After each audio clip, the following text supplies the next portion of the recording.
Ancla, agencia de noticias clandestina, para romper con el bloqueo de la información. Ya comienza la columna de género y diversidad. Entonces, con ustedes, con todas y todos, ella es Débora, nuestra compañera de la columna de género, diversidades y otras yerbas. Bienvenida, Débora, ¿cómo le va? Hola, buen día, ¿cómo andan? Muy bien. Me ¿Usted? escucho doble. ¿Se escucha doble? No, no podemos hacer nada por eso. Ah, ok. Bueno, cuéntenos. Bueno, hoy vamos a charlar sobre eh, el Día Internacional de Recuerdo de las Víctimas de Esclavitud. En realidad tiene otro nombre, es un nombre un poquitito más largo, tiene que ver con el recordatorio de la, la trata de la esclavitud, o sea, la trata de esclavos en la época colonial y cómo se empezó a dar esta, o sea, liberación de esclavos, entre comillas, porque bueno, hoy en día sabemos que la cuestión de la esclavitud en otros términos sigue existiendo, pero antes era como una cuestión más libre. Sabemos que bueno, los esclavos en la época colonial eran una cuestión de comercio.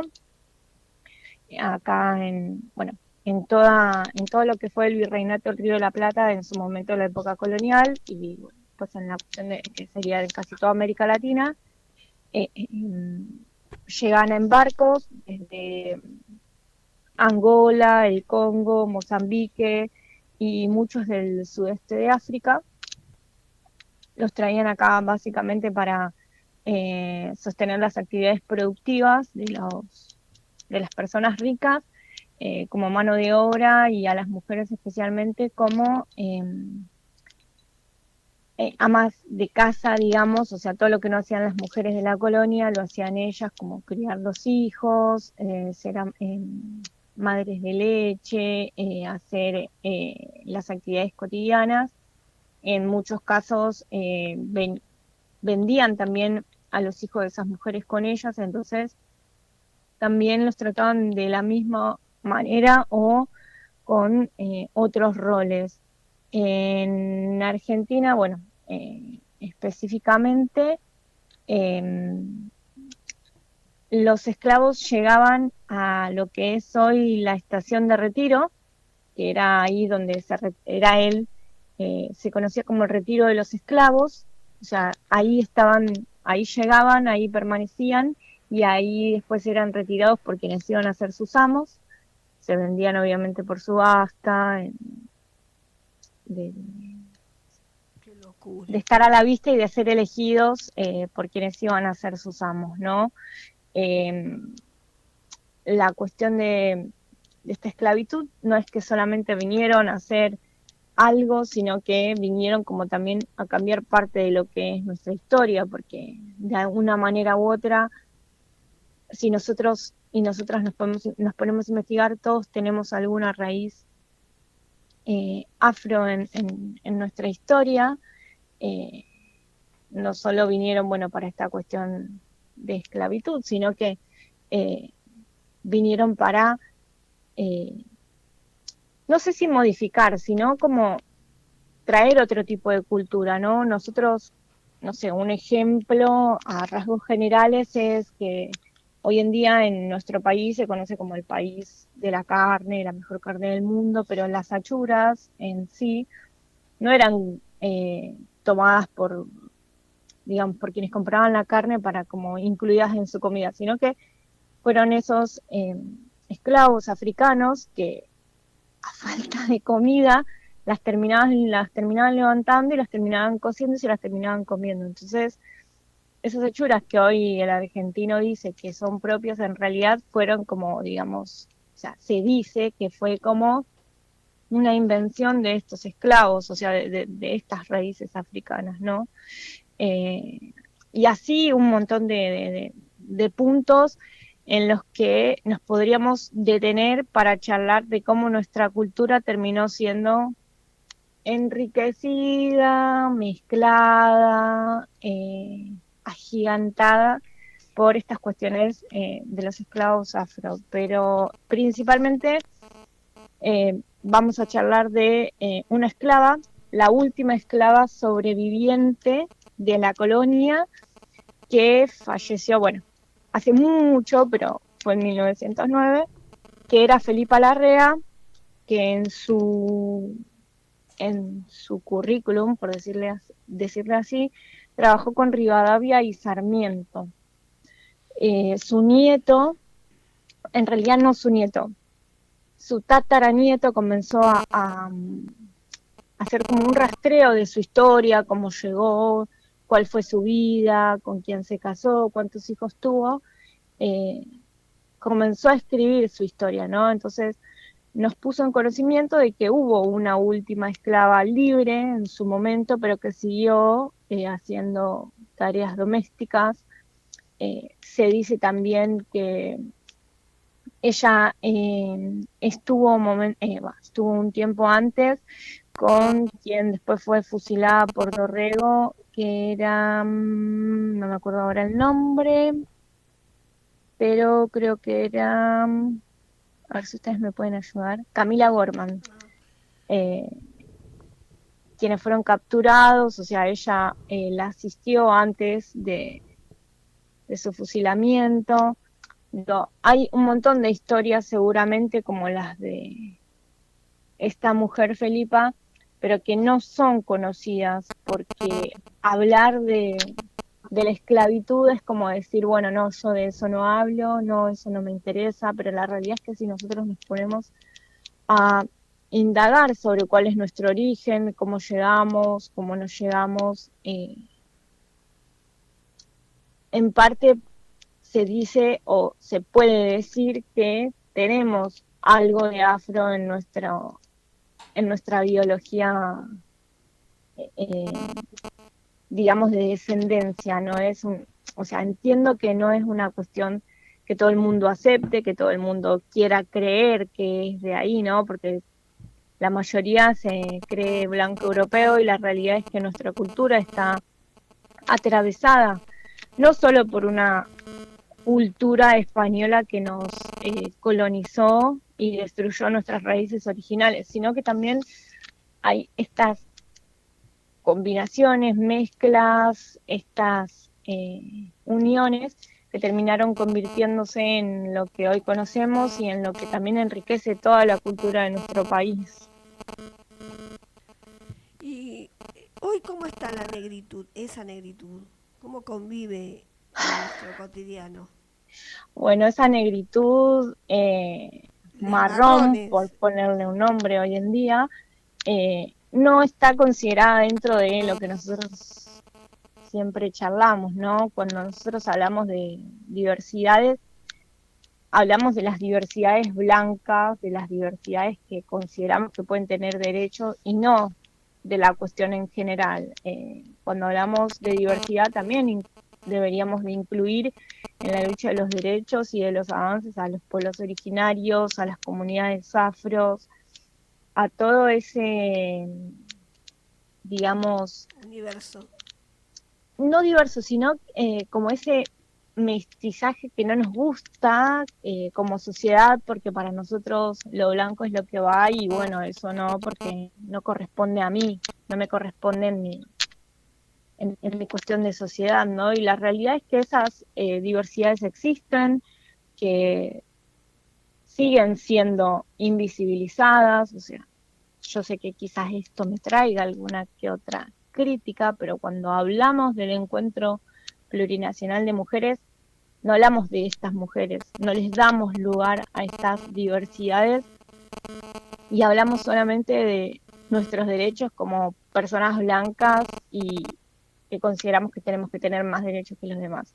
Entonces, me parece que cuando hablemos de diversidades y que cuando hablemos de cuestiones que tienen que ver con el avance de derechos, también deberíamos incluir a estas diversidades, porque en los pueblos originarios, en las comunidades afro, también existen personas seguramente que pertenecen a esa diversidad que nosotros no queremos ver.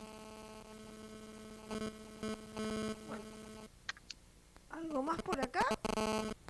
No por el momento, no sé si ustedes quieren aportar algo. Tenemos ahí alguien que quiere dejar un mensaje. Hola, Debo, buenos días. Hola, Fran. Al principio de tu charla, hablaste de que traían a la gente, la traían a retiro. A retiro, lo que hoy nosotros conocemos como retiro era el retiro de esclavos, por eso pues quedó solo retiro. O casualidad, lo que hoy nosotros conocemos como retiro, a 5 cuadras de la estación, se encuentra el hoy shopping Patio Bullrich, que era en su momento, para no decir boludeces, me fijé, y en 1867 era la casa de subastas Adolfo Bullrich y compañía, el tatarabuelo de Patricia, si no me equivoco,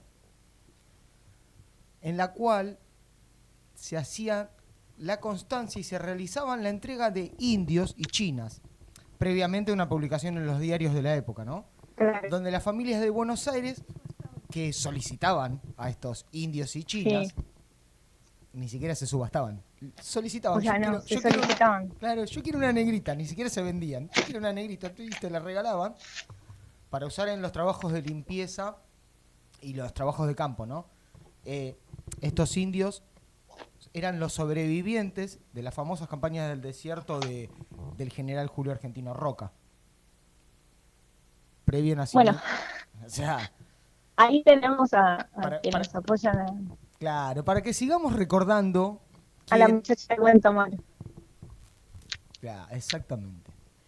Ese detallecito para seguir Sumando. Bueno, sumando si nosotros nos ponemos a indagar en la historia argentina, en todos esos pormenores que quizás no nos enseñaron en el colegio, ¿no? Empezamos a escuchar y a leer apellidos, van a ser los mismos apellidos que leemos hoy en día. Parecía, o sea, entendemos que lo que se hereda no se roba, y en estos casos entendemos perfectamente cómo se heredó y cómo nunca cambió, sino que además se acentuó en todos los aspectos.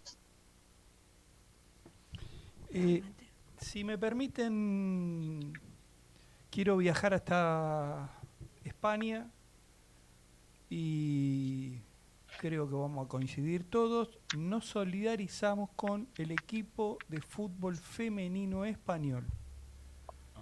Sí, pero sobre todo con la compañera que fue Jenny Hermoso. sí.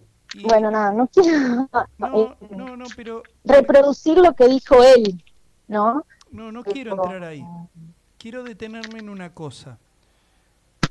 Quiero detenerme en una actitud misógina y en una actitud de solidaridad de una organización transnacional como es la FIFA, que por primera vez en la historia y con mucha velocidad estuvo del lado de los jugadores, cosa que no sé si pasa con con las jugadoras. No sé si pasa lo mismo con los jugadores varones. A veces no. Ahí el Gerard me hace cabeza que no. Pero la FIFA en la tarde de ayer suspendió al presidente de la Real Federación Española de Fútbol, a Luis Rubiales, lo suspendió por 90 días de toda actividad que esté involucrada el fútbol. La verdad que celebramos que la FIFA se haya puesto las pilas, como dicen los pibes. Sí, pero además también celebramos la valentía de la compañera en denunciar semejante poder, ¿no? O sea, no estamos hablando de una persona simple que puede ser hablada en cualquier lado. Estamos hablando del presidente, de un presidente que ejerció su poder creyéndose que iba a ser apoyado, que iba a ser aplaudido y que además iba a ser felicitado por su accionar. Digo, no era la primera vez que hacía algo parecido, pero sí era la primera vez que se expresaba de la manera en la que se expresó, ¿no? minimizando no solo a una jugadora de fútbol, sino a una mujer. Entonces, la compañera no solo denunció, no solo fue apoyada, sino que además redobló la apuesta y salió a desmentirlo en sus dichos misóginos. Digo, sabemos que todavía falta, pero que lo que está ayuda a que las mujeres puedan ser, digamos, defendidas y apoyadas en cierto sentido. Reproducir lo que dijo Rubiales es como, nada, seguir dándole entidad, pero lo que sí debemos hacer es seguir apoyando a estas mujeres que al fin pueden ser visibilizadas en su profesión, porque si bien el fútbol femenino siempre existió, en el último tiempo empezó a tener más visibilidad, pero además que empiece a tener una cuestión igualitaria, ¿no? El mismo trato para todos y para todas. Sí. La verdad que sí, digo que un tipo que estaba ya apuntado por múltiples desmanejos, orgías, pero otra vez somos las mujeres las que tenemos que poner cuerpo y cabeza y coraje para hacer lo que había que hacer, que era rajarlo. Muchísimas Sí, gracias, es. Débora. Nos vemos. Abrazazo. Hasta luego. Hasta luego. Ancla. Agencia de noticias clandestina. Para romper con el bloqueo de la información.